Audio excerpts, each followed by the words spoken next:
Dear students, आज के आधुनिक भारत के क्लास में हम लोग एक नया टॉपिक कांग्रेस की स्थापना शुरू करने जा रहे हैं। इसके पूर्व हम लोग पिछले क्लास में कांग्रेस के पूर्व के संगठनों का अध्ययन कर चुके हैं और उस क्रम में हम लोगों ने देखा था कि 1836 ईस्वी से ही भारत में राष्ट्रवाद से या राष्ट्रीय विचारधाराओं को आरंभ करने से संबंधित आरंभिक संगठनों का उदय होने लगा और एक परिपक्व संगठन के रूप में 1885 ईस्वी में भारतीय राष्ट्रीय कांग्रेस की स्थापना हुई।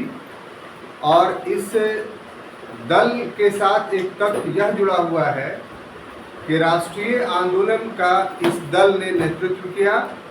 हालांकि और भी बहुत सारे सहयोगी संगठन थे जिन सहयोगी संगठनों ने राष्ट्रीय आंदोलन में भाग लिया, लेकिन मुख्य भूमिका जो निभाया था देश को स्वतंत्र कराने में वो भारतीय राष्ट्रीय कांग्रेस ही था। इसलिए भारतीय राष्ट्रीय कांग्रेस स्वतंत्रता आंदोलन से जुड़ा हुआ एक ऐसा संगठन है जिसने भारतीय स्वतंत्रता आंदोलन के मुख्य धारा का नेतृत्व प्रदान किया। तो हम लोग को ये परीक्षा के दृष्टिकोण से काफ़ी महत्वपूर्ण है। साथ ही साथ स्वतंत्रता आंदोलन को समझने और पढ़ने के लिए कांग्रेस को समझना और पढ़ना काफ़ी ज़रूरी है। तो इसी कंटेक्स्ट में हम लोग आज अपने क्लास को जारी रखेंगे और समझेंगे। कांग्रेस के स्थापना से पहले इंडियन एसोसिएशन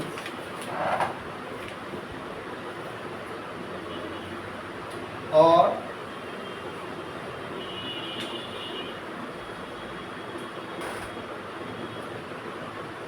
पूना सार्वजनिक सभा, ये दो नाम को जानना हम लोगों के लिए काफी आवश्यक है। पूना सार्वजनिक सभा। तो जैसा कि पिछले क्लास में आपने देखा था कि साधारण ज्ञान सभा, land holder society, British Bengal associations, British associations, ये सारे संगठन बने थे। Madras Mahajan Sabha, Bombay presidency associations, Indian league, British Indian associations, ये सारे संगठन अब विलुप्त हो गए। या कह लीजिए कि इनके कार्य करने की जो पद्धति थी उस पद्धति से राष्ट्रवादी भावना का बहुत ज़्यादा विकास नहीं हो पाया। 1880 ईस्वी तक आते आते सिर्फ दो ही संगठन थे जिन संगठनों ने राष्ट्रवादी भावना को आगे बढ़ाया। एक संगठन इंडियन एसोसिएशन था जिसके संस्थापक सुरेंद्रनाथ बनर्जी और आनंद मोहन बोस थे, ये पूर्व में पढ़ चुके हैं। और दूसरा पूना सार्वजनिक सभा जिसके संस्थापक या जिसके नेता महादेव गोविंद रानाडे थे। तो ये दो ऐसा संगठन था या दो ऐसा नेतृत्व था जिन लोगों ने राष्ट्रीय भावना को 80 के दशक में यानी 19वीं शताब्दी के 80 के दशक में आगे बढ़ाया और पुष्पित और पल्वित किया। एक का कार्य क्षेत्र कलकत्ता था यानी इंडियन एसोसिएशंस का, और दूसरा का कार्य महाराष्ट्र में मुंबई और पुणे था। तो यही दो संगठन था जिसने कांग्रेस की पृष्ठभूमि को बनाया। बात समझ में आ रही है? कोई कंफ्यूजन नहीं? अब देखिए, इसके पीछे जो तथ्य अकाउंटेबल था वो था आईसीएस, इंडियन सिविल सर्विस। आपको पता है कि 1867 ईस्वी में सुरेंद्रनाथ बनर्जी आईसीएस बनने में सफल हुए थे। उसके पहले 63 ईस्वी में सत्येंद्रनाथ बोस भारत में पहले आईसीएस बने और उसके बाद 1867 में सुरेंद्रनाथ बनर्जी सहित 3 अन्य लोग आईसीएस बनने में सफल हुए। लेकिन कालांतर में सुरेंद्रनाथ बनर्जी को निर्योग्यता का आरोप लगा करके आईसीएस के पद से हटा दिया।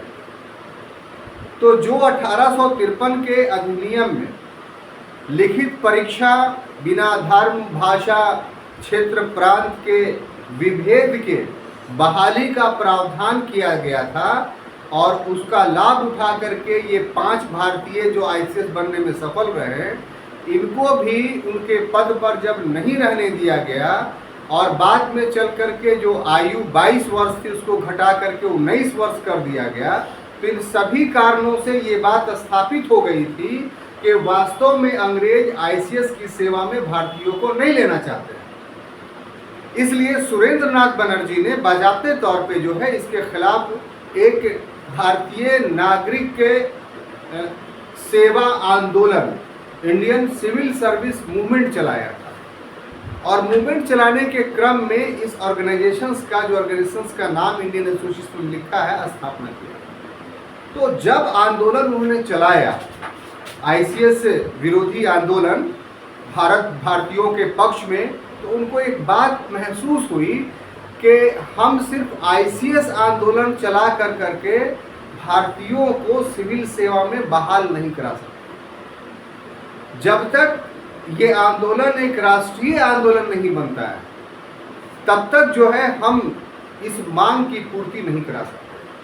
दूसरे शब्दों में, भारत के अन्य लोग इस आंदोलन से नहीं जुड़ेंगे, तब तक जो है हम लोगों को आईसीएस बनने का अधिकारी नहीं बना सकते। तो इस वजह से उन्होंने ऑल इंडिया ऑर्गेनाइजेशंस बनाने की परिकल्पना की। ठीक है, बात समझ में आ रही है? ठीक इसी प्रकार की एक दूसरी धारा महाराष्ट्र में चल रही है। तो महाराष्ट्र में महादेव गोविंद रानाडे राष्ट्रीय आंदोलन को उदित करने में लगे हुए थे, लेकिन उनके साथ साथ वहाँ एक ब्रिटिश रिटायर्ड अंग्रेज आईसीएस अधिकारी एलन ऑक्टेवियन हुम ज़्यादा सक्रिय था, एओ हुम ज़्यादा सक्रिय था। तो इस प्रकार से 2 स्थानों पर भारत में, एक कलकत्ता में और दूसरा पुणे या मुंबई में, ऑल इंडिया ऑर्गेनाइजेशन बनाने का विचारधारा जो है वो पुष्पित और पल्वित हो रहा था। बात समझ में आई? अब देखिए, दोनों को हम देखते हैं। ये कहाँ हमने बताया आपको? कलकत्ता, ठीक है।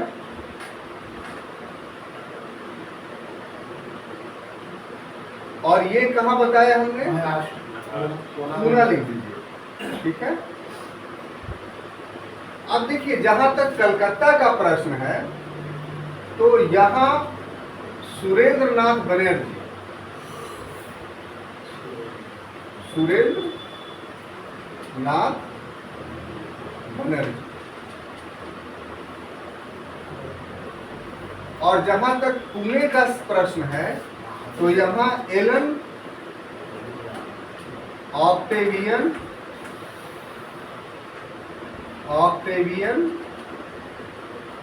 ह्यूम, एओ ह्यूम, ये 2 नाम आपको याद रखना है और इसी पर अपने लेक्चर्स को हम आगे बढ़ाते हैं। दोनों व्यक्ति 2 स्थानों पे प्रयास कर रहे थे। बोर्ड पे जगह कम है और बहुत सारी बातें पढ़ानी है, इसलिए लिखेंगे कम, समझाएंगे ज़्यादा आपको, और जो समझाएंगे उसको आप पॉज कर कर के बाद में भी चाहिएगा तो जो डेट है, ये नाम है, वो सब आप नोट करते रहेंगे, ठीक है। तो सबसे पहले हम कलकत्ता का उठाते हैं। कलकत्ता में कौन सक्रिय थे? सुरेंद्र नाथ बनर्जी। तो जैसा कि अभी मैंने बताया आपको कि सुरेंद्र नाथ बनर्जी ये चाहते थे कि एक अखिल भारतीय संघ स्थापित हो। क्या? अखिल भारतीय संघ। इनका क्या प्रयास था? एक अखिल भारतीय संघ,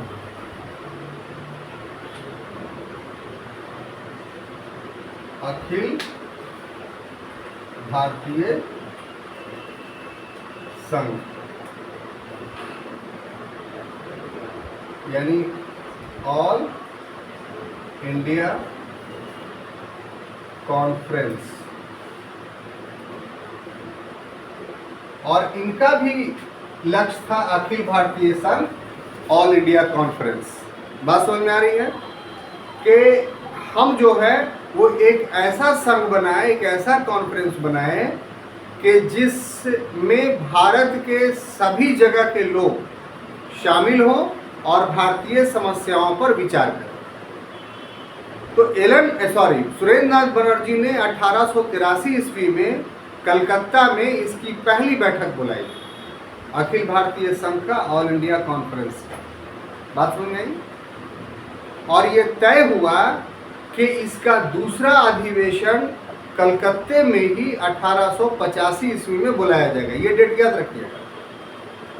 सुरेंद्र नाथ बनर्जी ने सबसे पहले 1883 में इनके द्वारा जो है, सुरेंद्र नाथ बनर्जी के द्वारा सबसे पहले 1883 पहला, और दूसरा कौन 1885। ये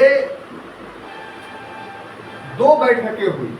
83 में जो पहली बैठक हुई उसमें भारत के सभी क्षेत्रों से प्रबुद्ध लोगों को बुला करके डिस्कस किया गया और फैसला ये लिया गया कि 1 साल बाद 1885 में इसका दूसरा अधिवेशन होगा। तो अखिल भारतीय संघ स्थापित करने का कलकत्ता में सुरेंद्र नाथ बनर्जी के द्वारा ये प्रयास किया गया। कोई बात ऐसा नहीं जो समझ में नहीं आ रही? नहीं सर।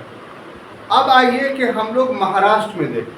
तो महाराष्ट्र में एलन ऑक्टेवियन ह्यूम जब 83 में बैठक हुई कलकत्ते में, तो वास्तव में एलन ऑक्टेवियन ह्यूम सुरेंद्र नाथ बनर्जी के बारे में अच्छा विचार नहीं रखते थे। तो इसलिए वो चाहते थे कि जो अखिल भारतीय संघ बनाने का उद्देश्य हमारा है, कहीं ऐसा ना हो कि हमारे बनाने से पहले जो है वो सुरेंद्र नाथ बनर्जी बना। तो 85 से पहले ही 1884 ईस्वी में ए.ओ. ह्यूम इस संगठन की स्थापना करने हेतु ब्रिटेन चले गए। और ब्रिटेन किस लिए गए? क्योंकि वहाँ जो ब्रिटिश प्रशासक था या ब्रिटिश सरकार के वो महत्वपूर्ण लोग जो भारत से संबंधित थे, चाहे पूर्व में रह चुके थे या वर्तमान समय में थे, सभी से परामर्श किया। साथ ही साथ दादा भाई नौरोजी इस समय अस्थायी रूप से ब्रिटेन में बस चुके थे और वहाँ उनका सबसे महत्वपूर्ण काम ये था कि जो ICS की परीक्षा देने वाले भारतीय वहाँ जाते थे तो उनके रहने खाने पीने की अन्य व्यवस्थाएं उनके द्वारा की जाती थी। इसलिए दादा भाई नौरोजी का उस समय जो भारत में ICS आंदोलन चल रहा था, लगभग उससे जुड़े हुए सारे नेताओं से उनका संपर्क। तो ऐसी परिस्थिति में एलन ऑक्टेवियन ह्यूम जब ब्रिटेन गए, लंदन गए, तो न सिर्फ अंग्रेज नेताओं से मिले, बल्कि दादा भाई नौरोजी के माध्यम से उन भारतीय नेताओं से भी उनका संपर्क हो गया जो भारत में एक अखिल भारतीय संघ स्थापित करने के लिए इच्छुक थे। Any confusion? अब ये एलन ऑक्टेवियन ह्यूम ये मार्च 1884 ईस्वी में, कब? मार्च 1884 ईस्वी में ये लंदन गए थे और नवंबर 1884 ईस्वी में ये भारत आए। ठीक है, इतने दिन वो लंदन में विचार विमर्श में व्यतीत किए। तो जब भारत आए ये नवंबर 1884 में, तो पूना को एक स्थल चुना। किसको? पूना को, कि यहाँ जो है वो हम अखिल भारतीय संघ की जो है वो बैठक बुलाएंगे। लेकिन पूना में क्या हुआ कि प्लेग फैल गया। क्या फैल गया? प्लेग। तो जिसके वजह से स्थान परिवर्तित कर दिया गया। कहाँ? बम्बई। और बम्बई के ग्वालियर टैंक मैदान में, कहाँ? या ग्वालियर टैंक मैदान के निकट में है गोकुलदास तेजपाल संस्कृत कॉलेज। गोकुलदास तेजपाल संस्कृत कॉलेज, इसकी बिल्डिंग थी और ये बिल्डिंग जो था वो ग्वालियर टैंक मैदान के पास था। बात समझ में आ रही है? बिल्डिंग थी गोकुलदास तेजपाल संस्कृत कॉलेज, और किसके निकट था? तो ग्वालियर टैंक मैदान। कंफ्यूज इसलिए कि असल ग्वालियर टैंक मैदान में 1942 का विद्रोह हुआ था, यानी भारत छोड़ो आंदोलन की घोषणा वहीं हुई थी, ठीक है ना। तो कंफ्यूज नहीं कर जाइए, तो इसीलिए हम अभी बता दे रहे हैं कि कांग्रेस की जो स्थापना हुई थी वो ग्वालियर टैंक मैदान के निकट जो गोकुलदास तेजपाल संस्कृत कॉलेज था उसके भवन में हुआ। तो यहाँ मीटिंग ऑर्गेनाइज किया गया गोकुलदास तेजपाल संस्कृत में, और कब? तो 28 दिसंबर, कब?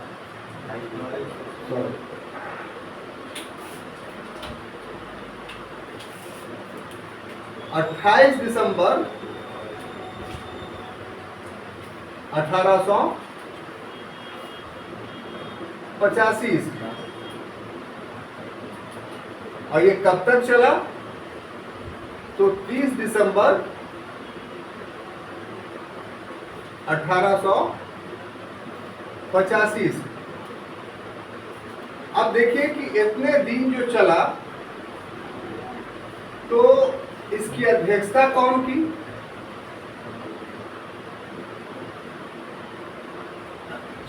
तो WC बनर्जी, जिनका फुल फॉर्म है व्योमेश चंद्र बनर्जी।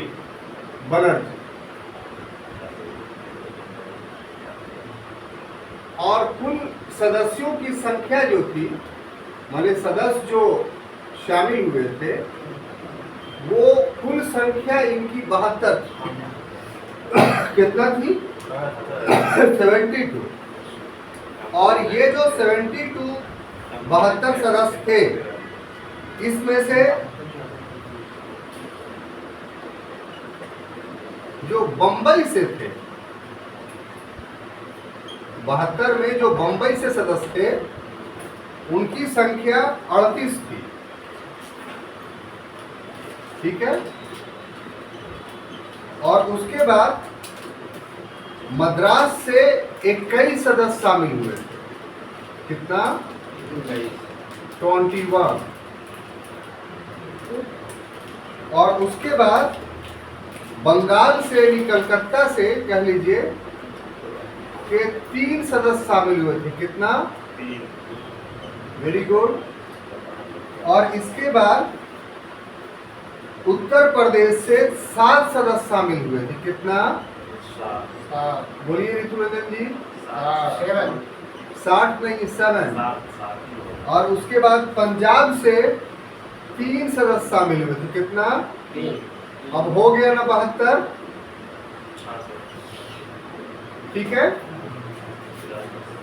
अब देखिए इसका जो नामकरण हुआ, एक और टॉपिक है जो आपको ऑब्जेक्टिवली जानना काफी महत्वपूर्ण है। जो नामकरण इसका हुआ, यानी नाम रखा गया, वो एक व्यक्ति के सुझाव पर, और व्यक्ति कौन थे? दादा भाई नौरोजी। और इन्होंने क्या नाम रखा कि अभी तक अखिल भारतीय संघ था, इनके द्वारा कहा गया कि इसका नाम अखिल भारतीय कांग्रेस रखा जाए। क्या रखा जाए? अखिल भारतीय कांग्रेस, यानी ऑल इंडिया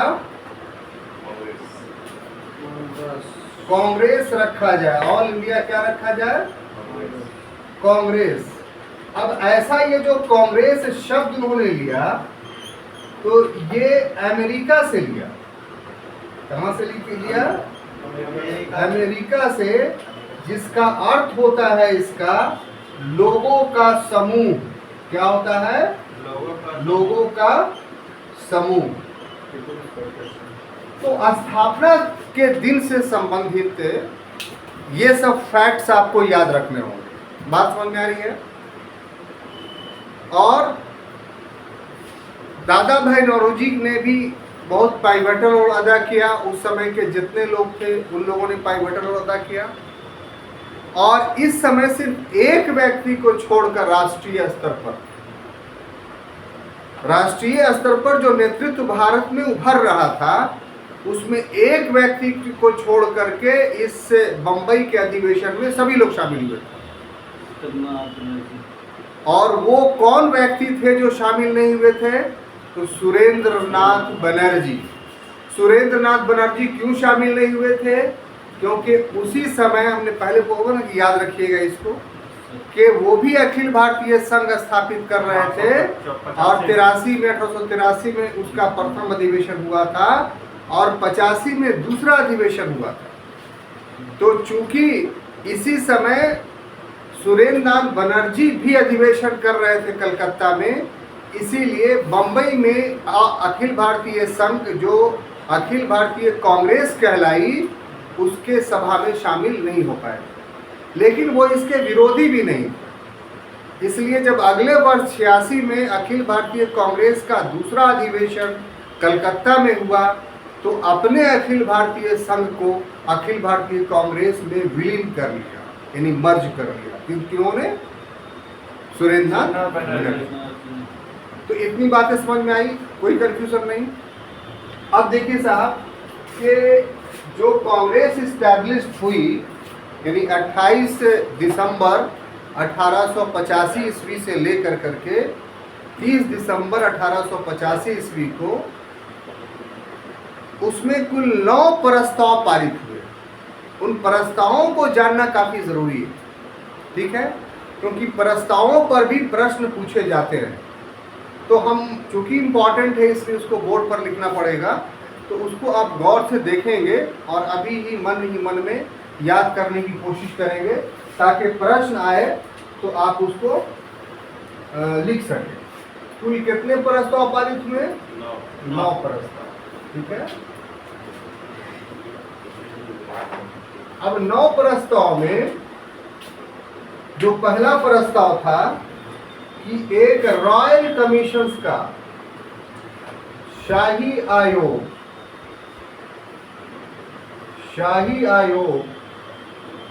जिसको इंग्लिश से बोलते हैं रॉयल कमीशन,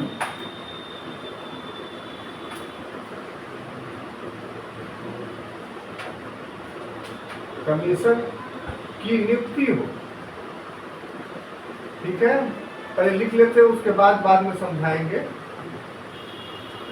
दूसरा जो था, इंडियन काउंसिल समाप्त किया। इंडियन काउंसिल समाप्त किया।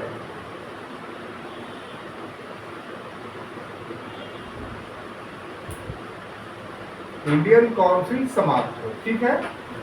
तीसरा था कि व्यवस्थापिका का विस्तार हो। व्यवस्थापिका यानी लेजिस्लेटिव का निर्माण तो हो गया था, विस्तार हो, यानी और उसकी सदस्य संख्या बढ़ाई जाए। आईसीएस की परीक्षा भारत में भी हो, आईसीएस की परीक्षा भारत में भी हो, ठीक है। उसके बाद पांचवा था कि सैन्य व्यय में कटौती हो, सैन्य व्यय में कटौती हो, ठीक है। उसके बाद क्या, कपड़ों पर आयात कर लगाया जाए, कपड़ों पर आयात कर लगे। और उसके बाद मांग था कि बर्मा को भारत से अलग किया जाए, बर्मा को भारत से अलग किया जाए, अलग किया जाए। और उसके बाद था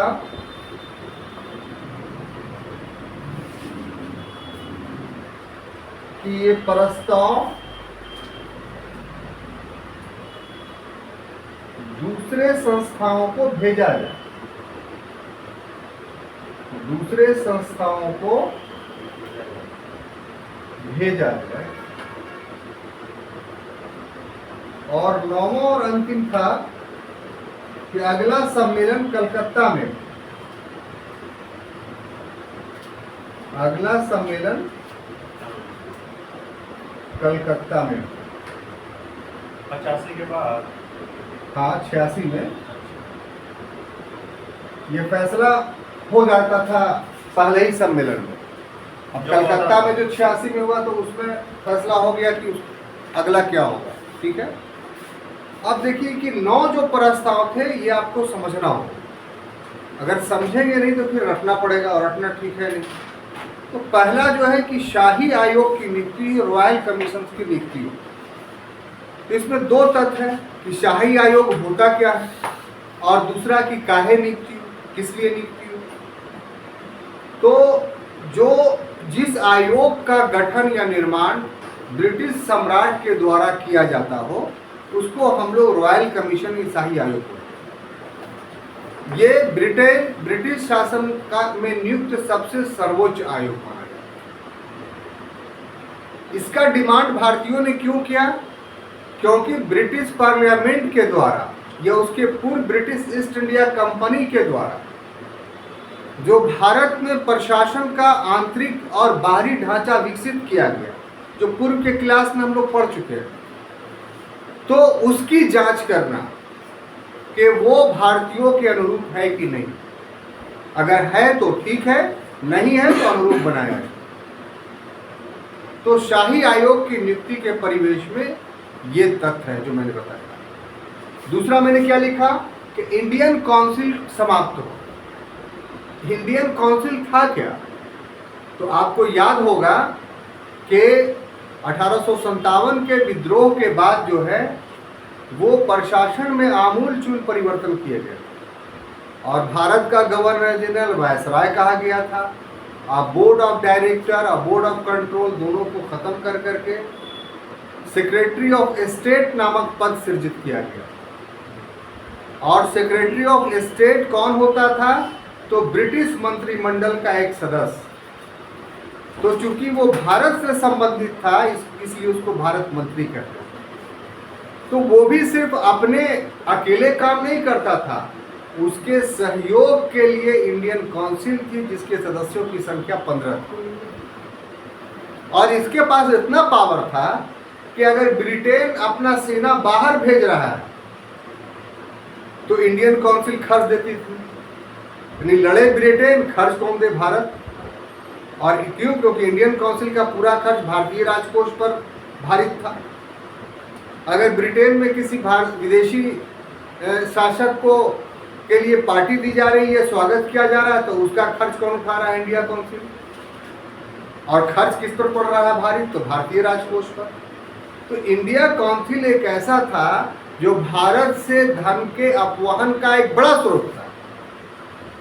तो भारतीय नेताओं ने कहा कि इसको बंद किया जाए। अब तीसरा ये व्यवस्थापिका का विस्तार हो। अभी भी ने कहा कि व्यवस्थापिका का मतलब क्या? तो पूर्व में ही आप देख चुके हैं कि 1853 के अधिनियम के द्वारा गवर्नर जनरल की जो काउंसिल थी उस काउंसिल में अतिरिक्त सदस्य का प्रावधान था। एक्स्ट्रा मेंबर किस लिए? तो कानून बनाने के लिए। और यही एक्स्ट्रा मेंबर जो है वो 58 में बढ़ गया, फिर 61 के अधिनियम में बढ़ा और 12 हो गया। तो ये जो 12 सदस्य होते थे उन सदस्यों की स्थिति एक एमएलए और एमपी की तरह उस समय।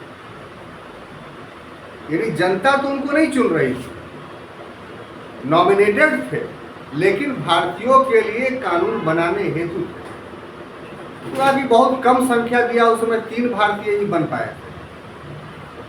12 संख्या में कितना? 3, क्योंकि बहुत सारा नियम था उसमें कि आधा जो है गैर सरकारी होगा, ठीक है, और जो आधा है आधा में से ही आधा नॉमिनेटेड होगा, तो उसमें 3 बचते थे।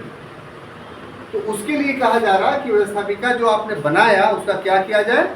विस्तार किया जाए। आप तो ट्रेन से आ गए थे कल ही रांची से, आप कहने सो रहे हैं?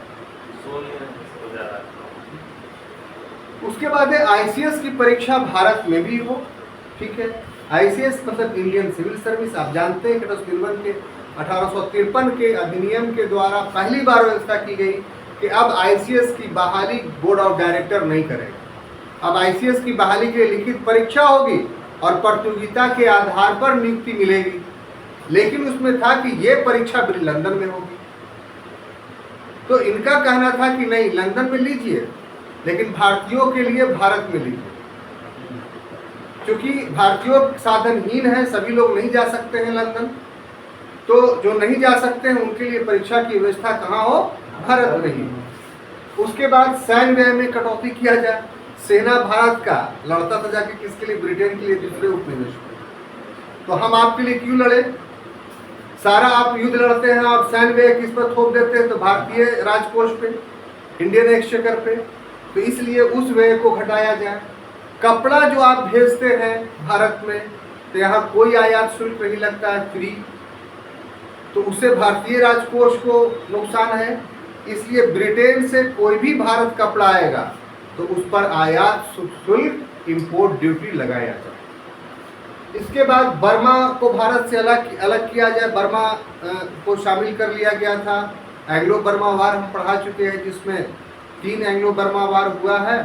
तो अभी जो डिमांड था उसमें 2 एंग्लो बर्मा वार हो चुका था और लगभग 75% भाग पर जो है अंग्रेजों का कब्जा हो चुका था। तो इसलिए भारतीय नेताओं का कहना था कि ये साम्राज्यवादी नीति आप बंद कीजिए, उसको आज़ाद कीजिए। उसके बाद अंत में ये कहा है कि भारत में बहुत सारे पॉलिटिकल ऑर्गेनाइजेशंस हैं, हम बड़े हैं, ऑल इंडिया हैं, तो जितने छोटे छोटे पॉलिटिकल ऑर्गेनाइजेशंस हैं जो पूर्व से स्थापित हैं, तो उनको सूचित कर दिया जाए कि हम लोग इतना बड़ा निर्णय ले चुके हैं। और अंत में ये फैसला 9वां में हुआ ये कि इसकी अगली बैठक कहाँ होगी, कलकत्ता में। क्लियर? तो ये चीज़ उतार लीजिए और उसके बाद फिर हम कंटिन्यू कर रहे हैं क्लास, और उसमें हम इसके और बचे हुए भाग को पढ़ते हैं ताकि ख़त्म हो जाए। जल्दी कीजिए। तो अब आगे जो हमें बातें आपको बतानी है वो ये कि कांग्रेस 1885 में इस्टेब्लिश्ड हुई, ठीक है। तो ये 1885 से लेकर के कांग्रेस तो अभी तक है, 1885 से लेकर 1947 यानी जब देश आज़ाद हुआ, तो इस पीरियड को, जो कांग्रेस का ये पीरियड था, यानी 1885 और 1947, इसमें कांग्रेस की नीतियां एक प्रकार की नहीं थी। कांग्रेस की नीतियों में परिवर्तन देखते हैं। तो कांग्रेस की नीतियां जो परिवर्तित हुई इस पीरियड में, अर्थात 1885 से 1947 के बीच में, उसके आधार पे कांग्रेस के कार्य करने के तरीके के आधार पे कांग्रेस के पीरियड को 3 चरण में हम लोग बांटते हैं। कितना? 3 चरण। प्रथम चरण, ठीक है, जो 1885 से लेकर करके 1885 से लेकर करके 1905 था, ठीक है, ये इसका प्रथम चरण था, ठीक है। अब उसके बाद आ जाइए द्वितीय चरण इसका। द्वितीय चरण तो काम करने के आधार पे 1905 ईस्वी से लेकर करके 1919 ईस्वी तक इसका द्वितीय चरण कहलाता है। क्या कहलाता है? द्वितीय चरण। और तृतीय चरण कब से कब तक कहलाता है? Very good. 1919 ईस्वी से लेकर करके 1947 तक, 47 तक, ठीक है। आते हैं, रुकिए ना, सिस्टम से पढ़िए तो अच्छा लगेगा। ऐसा पढ़िए कि याद हो जाए। बात समझ में आ रही है? और हड़बड़ी मत पढ़िए, एकदम आराम से पढ़िए, तो ऐसा याद होगा आपको कि फिर ज़्यादा पढ़ने की जरूरत नहीं पड़ेगी, ठीक है। नफरत से बात अगर की जाती है तो वो बातें याद, जैसे गुस्सा में कोई बात बोलते हैं बाद में तू ऐसे बोल दे नहीं हमरा, अरे ना याद है यार, गुस्सा से बोल रहे। लेकिन प्रेमिका से अगर प्यार भरी बात की जाती है तो मरते दम तक याद रहता है कि तुमने वादा किया था कि कब्र पर आएंगे, अभी तक आई नहीं और जाए कैसे। तो ये बहुत बड़ा फर्क है, उसको समझिए। तो प्यार से पढ़िए ताकि आपको हर चीज़ याद। ये जो पीरियड था प्रथम चरण, इसको हम लोग बोलते हैं उदारवादी युग। क्या बोलते हैं? उदारवादी युग, यानी मॉडरेट पीरियड। आप जानते हैं ये शब्द ही बता रहा है कि जो नीतियां थी वो काफी उदार थी, काफी लिबरल थी। उदार थी, लिबरल थी, मिश्रा जी प्लीज। उदार थी, लिबरल थी, इसीलिए इस पीरियड को उदारवादी युग कहते। तो किस मामले में उदार, ये जरा सोचिएगा, ये सुनिएगा तो बड़ा ताज्जुब आपको कि ये जो 20 वर्षों तक का जो कांग्रेस का पीरियड है, उस समय जो इसके नेता थे जैसे सुरेंद्र नाथ बनर्जी, वयोमेश चंद्र बनर्जी, आनंद मोहन बोस, या आपको दादा भाई नौरोजी, या आपको तैयब जी, ये जितने भी इस तरह के लीडरशिप उभरे, इन सभी का ये विश्वास था कि अंग्रेज बड़े अच्छे होते हैं और ब्रिटिश शासन भारत के हित में है। ये चाहते हैं कि भारत का विकास हो। अंग्रेज जाति काफी सर्वोच्च है, इससे हमें कुछ सीखना चाहिए। अंग्रेजों के द्वारा भारतीयों के परिवेश में गलतियां हो जाती हैं, उसके लिए वो जिम्मेदार नहीं है, वो उत्तरदायी नहीं है, क्योंकि उन्हें पता ही नहीं होता है। अगर अंग्रेजों को अपनी समस्याओं के बारे में बताया जाए तो वो उन समस्याओं को दूर कर देंगे। तो आरंभिक नेताओं को की जो ये पॉलिसी थी, मॉडरेट पॉलिसी, इसको गरम दल वालों ने बाद में 1905 के बाद इस नीति को जो है वो राजनीतिक भिक्षावृत्ति का नाम दिया। क्या चीज? राजनीतिक भिक्षावृत्ति। भिक्षावृत्ति, यस, पॉलिटिकल मेडिकेंसी। ये शब्द याद रखिएगा, मेडिकेंसी शब्द बराबर ऑब्जेक्टिवली क्वेश्चंस में पूछता है। मॉडरेट या लिबरल नहीं पूछ करके दे करके मेडिकेंसी हिंदी में भी दे देगा, इंग्लिश में दे देगा, हिंदी में पूछ लेगा। अरे बाप, इसलिए तो आपको इस ढंग से पढ़ा रहे हैं ना सर कि कहीं पर कुछ बचे नहीं। अगर आप क्लास को बहुत बढ़िया से पढ़िए, ये जो ऑब्जेक्टिव बनवाते हैं और हम एक्सप्लेन करते हैं आपको, उस समय भी लेक्चर्स को तो रिकॉर्ड हम करते नहीं हैं, लेकिन उस समय भी लेक्चर्स को आप अगर गौर से सुनिए ऑब्जेक्टिव बनाने के क्रम में, और फिर जो उस पर होमवर्क देते हैं उसको करके खिला दीजिए। कोई माँ का लाल आपको एक क्वेश्चन भी गलत नहीं करवा सकता है। हम इस ढंग से आपको जहाँ जहाँ पर विवाद हो सकता है, क्वेश्चन विवादित पूछ सकते हैं, आप भूल सकते हैं, हम हर उन स्थानों पे आपको सचेत करते हुए लेक्चर देते हैं। ठीक है? तो मेडिकेंसी आपके लिए इसलिए जरूरी है कि लिबरल मॉडरेट की जगह पर भी पूछ सकता है। और इसमें क्या क्या बातें थी वो आप जान गए, इनका विचार क्या था, और कुछ सफलताएं भी मिली। ऐसी बात नहीं थी कि साहब पूरी तरीके से उदारवादी एकदम भिक्षावृत्ति के कारण कुछ ले नहीं पाए, खाली 58 कलेक्ट कर पाए, ऐसा नहीं था। जैसे 1892 का जो अधिनियम बना, उसमें संख्या जो बढ़ाई गई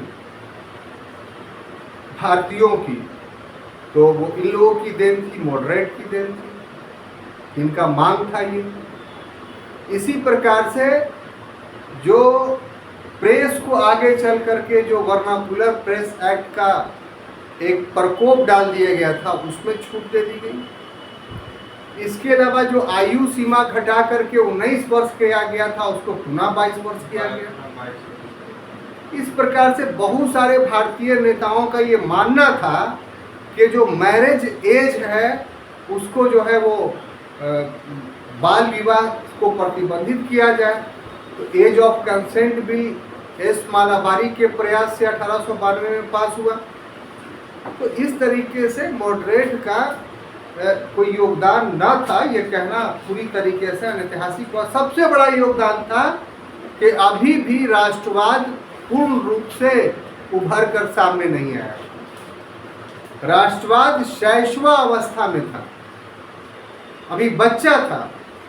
तो इन मॉडरेटों का सबसे बड़ा योगदान ये था कि अगर ये डायरेक्ट ब्रिटेन का विरोध करने लगते तो कांग्रेस को ब्रिटेन उसी समय कुचल देता और दबा देता। तो उन्हें अंग्रेजों से बचना भी था, इसलिए कुछ अंग्रेजों की तारीफ कर दी। और मूल उद्देश्य इन मॉडरेटों का था, यानी उदारवादियों का था, कि आम जनता में राष्ट्रवाद की भावना को जागृत करना, और उसमें ये मॉडरेट बहुत हद तक सफल हुए। क्लियर? इसलिए इनकी भूमिका को भी नकारा नहीं जा सकता है। और इस परिवेश में जो सबसे महत्वपूर्ण बात है कि आरंभ में अंग्रेज इसके अधिवेशन को आयोजित करने में सहयोग करते थे। बंबई में जो अधिवेशन हुआ, वहाँ की जो ब्रिटिश सरकार थी उसने स्थान अलॉट करवाया, खाने पीने का इंतजाम करवाया, रहने का इंतजाम करवाया। कलकत्ता में जब अगले वर्ष हुआ तो वहाँ भी जो कलकत्ते की ब्रिटिश सरकार थी उसने सारी व्यवस्थाएं की। उसके बाद फिर मद्रास में हुआ तीसरा अधिवेशन 1887 में, तो वहाँ के जो गवर्नर थे उन्होंने सारी व्यवस्थाएं की। बंद कहाँ से हुआ? तो 1888 से। जब 1888 में इलाहाबाद में होने वाला था और जॉर्ज यूले अध्यक्षता करने वाले थे प्रथम अंग्रेज, तो डफरिन जो है एकदम गुस्सा हो गया और सर्कुलर निकाल दिया कि सरकार कोई ये नहीं करती। तो आपको पता होना चाहिए कि बिहार के दरभंगा महाराज ने इलाहाबाद में कांग्रेस के अधिवेशन के लिए एक बिल्डिंग खरीद के दी कि अधिवेशन हो, चूंकि सरकार उसका साथ नहीं दे रही थी। फिर अगले वर्ष 1889 में डफरिन ने ये सर्कुलर जारी कर किया गया कि कोई भी सरकारी अधिकारी कांग्रेस की ना मदद करेगा ना उसकी बैठक में भाग लेगा। तो इस तरीके से 89 के बाद ये हुआ। अब ये लोग इतने सक्रिय थे कि 1892 का अधिवेशन लंदन में करने की घोषणा की। 1891 में जो अधिवेशन हुआ उसमें क्या प्रस्ताव पारित हुआ कि अगला अधिवेशन कहाँ होगा? लंदन में। क्यों होगा? कि अंग्रेज लोग बड़े अच्छे होते हैं, वहाँ अधिवेशन करके अपनी बातों को रखेंगे तो ज़्यादा प्रभावी ढंग से सुना जाएगा। लेकिन उसके बाद वहाँ चुनाव की बारी आ गई लंदन में, इसीलिए 1892 का अधिवेशन लंदन में नहीं हो सका और फिर बाद में कभी विचार ही नहीं किया। तो ऑब्जेक्टिवली क्वेश्चन ये बन जाता है कि किस वर्ष लंदन में भारतीय राष्ट्रीय कांग्रेस का अधिवेशन प्रस्तावित था? तो कौन सा वर्ष होगा? 1892 1892। Any confusion? अब देखिए साहब, आगे बढ़ते हैं। हम सिर्फ संक्षेपीकरण कर रहे हैं इसमें, बाकी सब की जो घटनाएं हैं बड़ी विस्तार से अलग अलग क्लास में पढ़ा है। इनमें जितनी घटनाएं घटी हैं वो सब में एक प्रकार से समझिए कि परिभाषित रूप दे रहे हैं। इसको हम लोग बोलते हैं उग्रवादी। उग्रवादी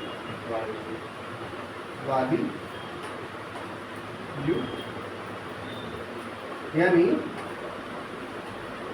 एक्सट्रीमिस्ट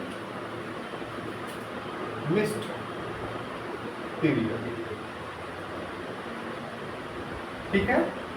अब देखिए ये शब्द पर भी आपत्ति है, बहुत दिनों से पढ़ा रहे हैं। तो जब ये शब्द लिखते हैं तो इसको वर्तमान समय से तुलना कर लिया जाता है कि सर इसका मतलब ये बोल रहे हैं कि उग्रवादी थे हमारे राष्ट्रीय नेता। उग्रवादी तो एक नेगेटिव शब्द है, एक नकारात्मक शब्द है।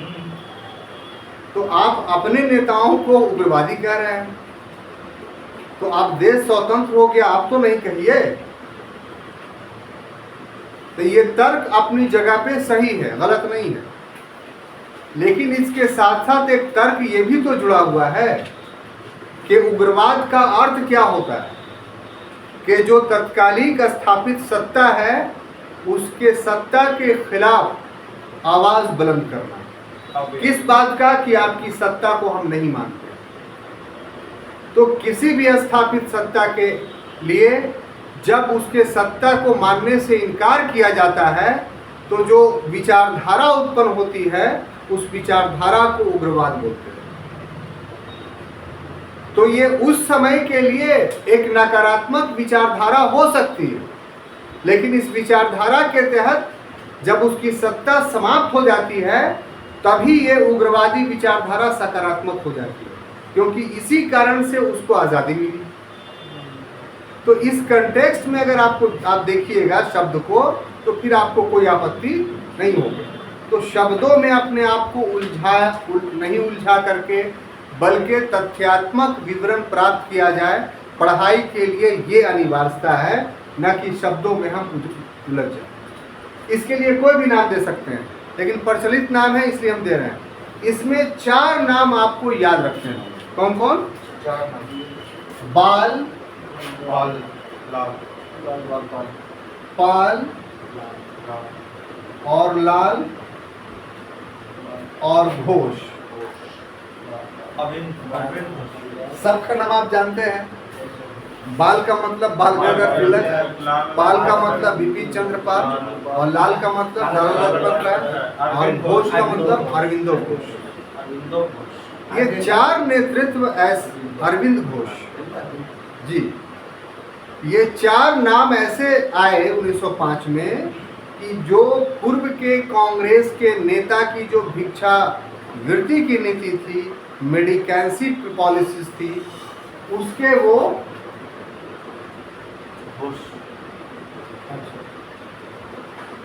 भिक्षावृत्ति की जो नीति थी उसके वो अगेंस्ट हो गए। कहा कि अंग्रेज से अब मांगने की जरूरत नहीं है, अंग्रेज से छीनने की जरूरत है। और बाल गंगाधर तिलक ने इस समय में एक नारा दिया था कि स्वराज्य हमारा जन्मसिद्ध अधिकार है और हम इसे लेकर रहेंगे। तो इस तरीके से अभी तक कांग्रेस का उद्देश्य स्वराज्य नहीं था। 1905 में कांग्रेस का उद्देश्य स्वराज्य घोषित हो गया। क्लियर? तो ये उग्र विचारधारा था, इसीलिए इस युग को उग्रवादी युग कहते हैं। इसमें भी बहुत सारी घटनाएं हैं जो हम लोग पढ़ेंगे। अब तीसरा जो आ गया उसको हम लोग बोलते हैं गांधीवादी युग। क्या बोलते हैं? गांधीवादी युग। गांधीवादी युग यानी गांधीयन पीरियड। अब देखिए वर्तमान समय में इसमें भी विवाद हो रहा है कि कुछ लोग जो दक्षिणपंथी विचारधारा या संगठन से जुड़े हुए हैं वो कहते हैं कि गांधी को राष्ट्रपिता नहीं माना जा सकता, गांधी ने हमें आज़ादी नहीं दिलाई थी। ये उनका विचार, वो मान सकते हैं, कह सकते हैं, लेकिन इतिहास के पन्नों को जब आप पलटेंगे तो पाएंगे कि 1919 के बाद जितनी भी महत्वपूर्ण घटनाएं घटी, 3 तो महत्वपूर्ण घटनाएं थी, जैसे असहयोग आंदोलन, जैसे सविनय अवज्ञा आंदोलन, जैसे भारत छोड़ो आंदोलन। ये तीनों के नेतृत्वकर्ता, आरंभकर्ता सभी महात्मा गांधी थे, और ये 3 ऐसे आंदोलन थे जिससे अंग्रेज काफ़ी खटास महसूस कर रहे थे। लास्ट वाला से तो उनको ये हो गया कि अब भारत में नहीं रह सकते। इसके बीच में भी गांधी निष्क्रिय नहीं रहे। गांधी का इतना ज़्यादा प्रभाव स्थापित हो गया कि इस बीच में बहुत बार गांधी जेल में रहे, लेकिन उनके अनुयायियों ने उनके आंदोलन को सक्रिय रखा। यही नहीं, इस बीच में कांग्रेस टूटने के कगार पर बहुत बार आई, उस टूट को गांधी ने बचाया। यही नहीं, इस दौर में सांप्रदायिकता अपने उफान पर रही, उस सांप्रदायिकता को समाप्त गांधी ने किया। यही नहीं, हिंदुओं के बीच में जो ऊंच नीच के झगड़े थे उसको समाप्त गांधी ने हरिजन यात्रा के माध्यम से। तो ये सब वो फैक्ट्स हैं जिसके आधार पर ये कहा जा सकता है कि ये पीरियड ऐसा था 1919 से 1947 कि भारत में स्वतंत्रता प्राप्त करने हेतु बहुत सारे लोग, बहुत सारे संगठन, बहुत सारे विचारधाराएं सक्रिय थी, लेकिन इन सारे संगठनों, सारे लोगों, सारे विचारधाराओं को एकीकृत करने का, एकजुट करने का जो नेतृत्व सलाहियत जिस व्यक्ति के पास था, उस व्यक्ति का नाम गांधी था। इसीलिए हम लोग ना चाहते हुए भी इस युग को गांधीवादी युग के नाम से जानते हैं। इसमें जितनी सारी घटनाएं हैं सभी का हम लोग बारी बारी से अध्ययन करेंगे। इसका उद्देश्य ये था कि कांग्रेस की क्रियापद्धति के आधार पर, उसके काम के आधार पर जो विभिन्न 3 चरण थे उनको परिभाषित रूप से आपको बता देना। Thank you.